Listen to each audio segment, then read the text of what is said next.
Rule number 2 is don't listen to the naysayers. Naysayers.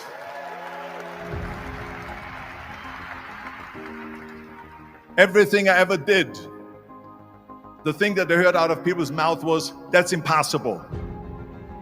That can't be done. Or no. I remember when I wanted to be a bodybuilding champion, including my parents and everyone else around me, said this is impossible. Why don't you become a ski champion? That's what they do in Austria. Or bicycle champion, they do some track and field. You can't be a bodybuilding champion. That is exactly what I heard, and of course I proved to the people that it can't be done. So whenever someone said to me, it can't be done, I heard it can be done. When they said no, I heard yes. And when they said it's impossible, I heard it is possible. Because I am a strong believer.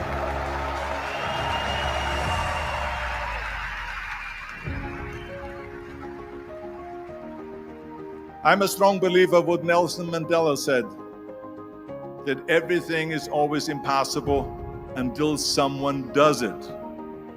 Well, I'm going to be the one, I said to myself, I'm going to do it and I'm going to show it to them. Maybe it has never been done before. That's perfectly fine with me. But I'm going to do it. And I did not listen to the naysayers.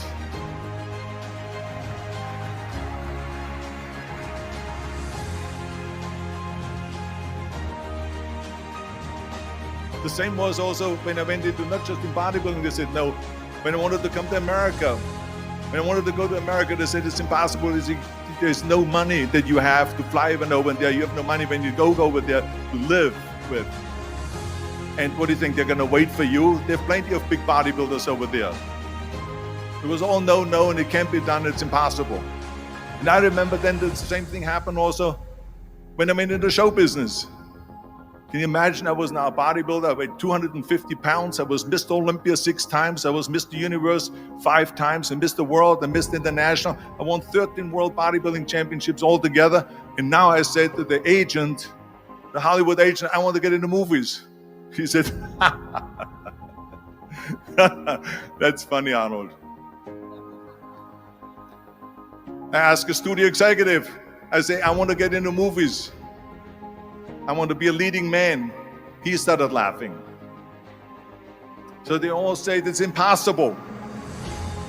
I said, why is it impossible? He says, because look at how big you are. You weigh 250 pounds. Hercules bodies and muscular bodies weighing 20 years ago.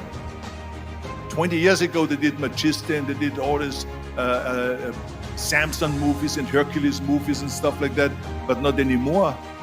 Arnold, this is the 70s. Do you know the sex symbols today? It's Al Pacino. He weighs 150 pounds. It's Dustin Hoffman. He weighs 146 pounds. And guess who else is a sex symbol? Woody Allen. So imagine they're telling me now that those are the new sex symbols. So therefore forget about it. And then they told me, says, and your accent, even if you reduce all your body weight and everything and have a normal body, your accent. I said, your accent, I mean, it will go give people a goosebumps. With the German accent, it will get people the creeps. They will get scared. He says, no one in Hollywood ever has become a leading man that had an accent. Doesn't happen. People in America want to hear their actors talk like John Wayne or like Burt Reynolds or like Clint Eastwood. Not like someone on Hogan's Heroes or something like that. Some Nazi movie. This is the kind of stuff that they heard. They said, no, you see, it's impossible. And plus your name who can pronounce Schwarzenegger or something like that. No one can pronounce that, so forget about it, Arnold. This is the kind of thing that I heard. Imagine, you go from studio executive to studio executive, from agent to agent, from manager to manager, and they all said exactly the same thing. Now that's very encouraging, isn't it? But you know something? I didn't give a shit. I didn't.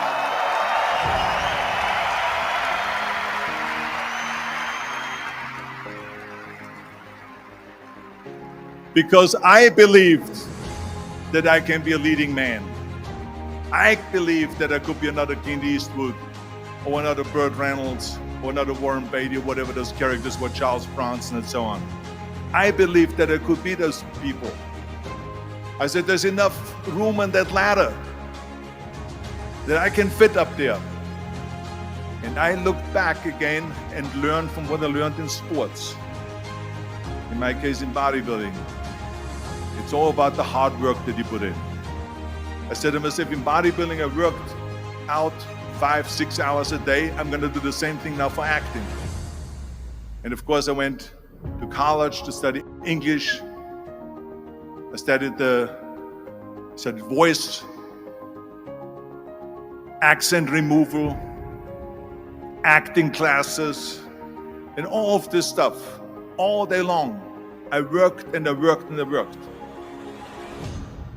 And within a short period of time, I made one movie called Hercules in New York, which of course went right into the toilet.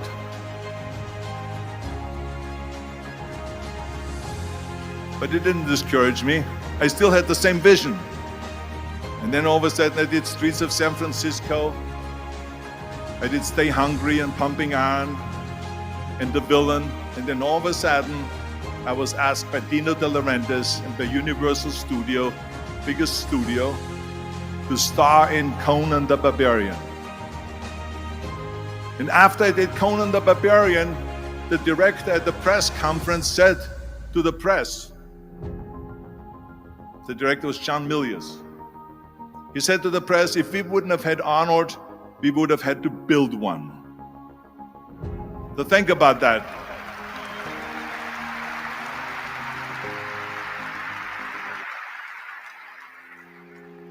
The very body that they said can never be sold because the time is wrong.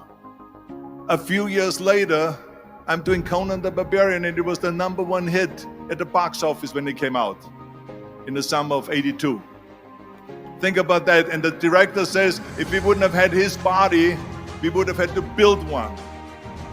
So all of a sudden, my body became an asset, not a liability. And the same thing was with Terminator. After we were finished filming Terminator, Jim Cameron said to the press, if Arnold wouldn't have had that accent and talked like a machine,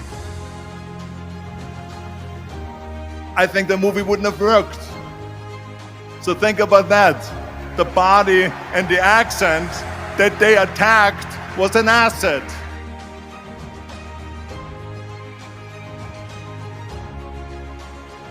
But I didn't listen to those losers. I didn't listen to them at all. Because that's exactly the way it was in politics again, when everyone said no, no, no, and it can't be done. And then became governor of California. And this is with everything like that. This is just the reality of it, is that you cannot listen to the naysayers. So this is a very important lesson for all of you. So when someone says, no, this is a stupid idea, you in your mind, you don't have to say it, but in your mind just say this, fuck you, you're an asshole. What do you know?